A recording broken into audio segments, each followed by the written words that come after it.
Hi friends, ഞാനിന്ന് മുരിങ്ങയില മെഴുക്കുവരട്ടിയാണ് കേട്ടോ ഉണ്ടാക്കണേ. മുരിങ്ങയില തന്നെയല്ല, ഞാനതിൽ ഉരുളൻകിഴങ്ങും കൂടി ചേർക്കുന്നുണ്ട് കേട്ടോ. അപ്പോൾ എങ്ങനെ ഉണ്ടാക്കണേന്ന് നോക്കിയാലോ. അതിനായിട്ടൊരു ചട്ടി അടുപ്പത്ത് വെച്ചു. അതിലേക്ക് കുറച്ച് വെളിച്ചെണ്ണ ഒഴിച്ചിട്ട് കടുകും പൊട്ടിച്ചെടുത്തു. അതിന് ശേഷം അരിഞ്ഞു വെച്ച സബോള, ഇഞ്ചി, വെളുത്തുള്ളി, കറിവേപ്പില എല്ലാം കൂടി ഒരുമിച്ച് ചോപ്പറിലിട്ട് അരിഞ്ഞെടുക്കുക ചെയ്തേട്ടാ. അതിട്ട് നല്ലോണം വഴറ്റിയെടുത്തു.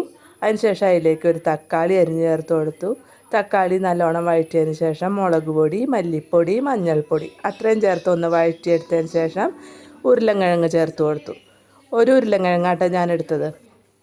അതും കൂടി ചേർത്ത് നല്ലോണം വഴറ്റി ഒന്ന് മൂടി വെച്ച് വേവിച്ചു കൂട്ടാം. ഉരുളൻകിഴങ്ങിൽ വെള്ളം ഒഴിച്ചു കൊടുത്തില്ല, ചെറിയ തീയിലിട്ട് ഒന്ന് മൂടി വെച്ച് വേവിച്ചു.